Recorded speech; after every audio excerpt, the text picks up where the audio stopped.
नमस्कार। कक्षा से परीक्षा तक इस सीरीज में फिर से मैं आप सबका हार्दिक स्वागत करती हूँ। हम रोजमर्रा जीवन में अनेक लोगों से मिलते रहते हैं, मगर रोज में एक बार एक ऐसे व्यक्ति से आपको जरूर मिलना होगा और उससे बातें भी जरूर करनी होगी। और हम आमतौर पर उस व्यक्ति से मिलते भी रहते हैं, बातें भी करते हैं। वो कौन है? आप सोचते होंगे वो कौन ऐसा मित्र है या दोस्त है? कोई मित्र या दोस्त नहीं, वो ऐसा एक विशेष व्यक्ति है, खुद आपके द्वारा आपके मन तक आप करने वाले जो आत्मचर्चा यानी सेल्फ टॉक। हम में से कोई भी ऐसा व्यक्ति नहीं होगा जो अपने आप से कभी भी बात ना की हो। कि हम अक्सर अपने आप से बातें करते रहते हैं। कभी हम सफल हुए तो अपने आप को प्रशंसा करते हुए भी हम खुश हो जाते हैं। कभी हम असफल हो गए हैं या किसी काम को करने में विफल भी क्यों न हुए हो तो अपने आप को सूचनाएं सुझाव देते हुए कहते हैं अगले बार मुझे एक काम मुझे करना होगा या तो मैं ज़रूर ये काम कर सकती हूँ। ऐसे कुछ सूचनाएं हम अपने आप को देते रहते हैं, जिसे कहते हैं हम पॉजिटिव सेल्फ टॉक। तो सकारात्मक आत्मचर्चा के द्वारा हर एक व्यक्ति अपनी योग्यता के अलावा भी कुछ एक या दो कदम आगे बढ़ाकर सफलता को प्राप्त करने में बहुत सहायक हो जाता है। तो देखते हैं कि सकारात्मक आत्मचर्चा के द्वारा व्यक्ति में किस प्रकार से बदलाव आते हैं या तो किस प्रकार से वह इस सकारात्मक आत्मचर्चा को कर सकता है। तो इसके लिए कुछ खास करने की जरूरत नहीं। अक्सर हम विद्यार्थियों को देखते हैं या तो वे अपने आप को हीन भावना से कम मानने लगते हैं। किसी दूसरे विद्यार्थी की तुलना में अपने आप को कम मानते हुए सोचने लगते हैं कि मैं फलाना व्यक्ति जैसा परीक्षा में लिख नहीं पाऊंगा या तो मुझे उतने अच्छे अंक नहीं आएंगे, मैं तो बस इतना अंक लेने लायक मात्र विद्यार्थी हूँ या तो मैं उसके जैसा सुंदर नहीं हूँ। इस अनेक ऐसे विचारों में अपने आप को हीन भावना से सोचने वाला एक गुण नकारात्मक आत्मचर्चा के अंतर्गत आता है। तो पहले हमें इससे बचना होगा। जो भी विचार आप अपने बारे में सोच रहे हैं उसको संपूर्ण आपको सकारात्मक विचार के रूप में बदल कर बात करनी होगी। पहली दिशा में आप में एक आत्मविश्वास को जागृत कर लेता है। हर एक व्यक्ति के लिए अपने अपने जीवन में छोटी हो या बड़ी हो समस्या तो जरूर होती है। उसको सामना करने के लिए तो हम तो मानसिक रूप से हमें अपने आप को तैयार करने के लिए सकारात्मक आत्मचर्चा अत्यंत सहायकारी बन जाती है। तो हमें उसके लिए मन को ऐसे सुझाव देना होगा या तो ऐसी प्रणालीबद्ध उत्तर देते हुए मन को तैयार करना होगा कि मैं फलाना काम कर सकती हूँ, मैं ये काम करने के लिए इतना समय मुझे चाहिए, मैं भी थोड़ा और समय इस विषय पर लगाकर और भी अच्छे अंक मैं प्राप्त कर सकती हूँ। इस प्रकार से एक पॉजिटिव सेल्फ टॉक को अगर हम रोज करते रहते हैं, जिसे हम सकारात्मक आंतरिक चिंतन के अंतर्गत भी देख सकते हैं। और यह मुख्यतः ऐसे बात करने विधान के द्वारा हमारे अवचेतन मन यानी हमारे जो सबकॉन्शियस माइंड पर भी इसका प्रभाव अधिक रहता है। हम सब यूं जानते हैं कि हमारे अवचेतन मन के द्वारा ही हमारे जो भी काम हम करते रहते हैं या जिस प्रकार से हम बातें करते हैं, हमारा व्यक्तित्व हो या हमारे जो भी काम हम करने के जिस प्रकार हम आगे चलते हैं, हर एक विषय को नियंत्रण करने वाला एकमात्र साधन है हमारा अवचेतन मन। जब हम अपने आप से सकारात्मक आत्मचर्चा यूं करते रहते हैं तो वो कुछ समय के बाद हमारे लिए एक आदत जैसी बन जाएगी।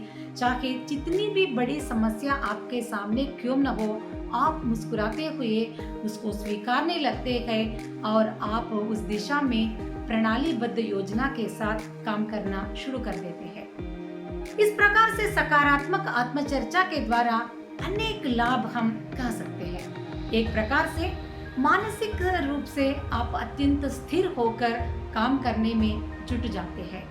दूसरी बात है, आप अत्यंत आत्मविश्वासशील के रूप में नजर आने लगते हैं। आपका आत्मविश्वास सिर्फ आपके लिए नहीं बल्कि आपके आसपास में रहने वाले व्यक्तियों के लिए भी ऊर्जा देने लायक स्थिति में आपको खड़ा कर देती है। और इसके साथ साथ अनावश्यक तनाव या स्ट्रेस से गुजरने वाला जो हमारा जीवन विधान एक ही पल में संपूर्ण रंग से एक नया यू टर्न ले लेता है और आपका जो तनाव की जो स्थिति है धीरे धीरे कम होती जाएगी। तो इसके लिए हमें पहले क्या करना होगा? विद्यार्थियों को पहले इस बात के बारे में सोचना होगा कि किस विचार को लेकर उनके मन में डर है या तो किस विचार को लेकर उनके मन में हीन भावना यानी इंफीरियरिटी कॉम्प्लेक्स है, या किस विचार को सोचते समय वे कभी कभी अपने आप को नकारात्मक विचार सृजन करते रहते हैं। ऐसे विचार जब भी मन में आए तुरंत उनको उस विषय से दूर हटाना होगा। बलपूर्वक चाहे उस समय से वहां से उनको बाहर जाने से या किसी दूसरे विषय में मन लगाने से या तो कुछ समय के लिए व्यायाम करने से, संगीत का अभ्यास करने से, या तो कोई चित्रलेखन पसंद करता है तो एक चित्र को ड्रा करने से। इस प्रकार से वे अपने जो मन में उठने वाले नकारात्मक विचारों से वे अपने आप को दूर रख सकते हैं और उसी विचार से संबंधित एक सकारात्मक विचार को उस स्थान में वे बदलकर सोचना आरंभ करते हैं और अपने आप को एक ऐसा सुझाव देना शुरू करते हैं कि मैं ये काम कर सकता हूँ, मुझसे ये काम जरूर होगा, कि मैं अपने आप पर विश्वास कर सकता हूँ, मैं ये काम जरूर दिए हुए समय में समाप्त कर सकता हूँ। इस प्रकार से जो भी विचार है, विषय है, समस्या है, उससे जुड़ी हुई जो भी तनाव है, आप उसको सकारात्मक एक सुझाव अपने आप को देते हुए काम करना शुरू कीजिए। अपने आप काम भी आगे जाएगा और आपका जो स्ट्रेस लेवल भी कम होता जाएगा और आप समय पर उस काम को संपूर्ण रूप से संपन्न भी कर देते हैं। यही एक छोटा सा जैसे फ्लिप कहते हैं ना, एक विचारों में एक फ्लिप करने से, एक रूपांतरण करने से हमारा जो काम है बहुत आसानी से हम कंप्लीट कर सकते हैं। तो विद्यार्थी सोचते होंगे आज से मैं सकारात्मक चिंतन करने के लिए मैं जरूर प्रयत्न करूंगा। हाँ, आप सबको जरूर प्रयत्न करना चाहिए, मगर इसके लिए 1 या 2 दिन में अगर आप ना कर पाए तो निराश मत होइएगा कि आपको सकारात्मक आत्मचर्चा के लिए सफलतापूर्वक करने के लिए तो कुछ समय लग जाता है, मगर सब्र रखते हुए अभ्यास करना तो हमें कभी भी नहीं छोड़ना चाहिए। अभ्यास और समय संयम के साथ हर एक काम में आप सफल बन सकते हैं। तो पॉजिटिव सेल्फ टॉक करने में भी आप एक दिन सफल व्यक्ति हो जाएंगे और अपने जो भी समस्याएं हैं या तो अपना जो भी टारगेट्स है या तो गोल है उसको आप योजनाशील बनाते हुए आत्मविश्वासशील होकर करना शुरू कर देते हैं।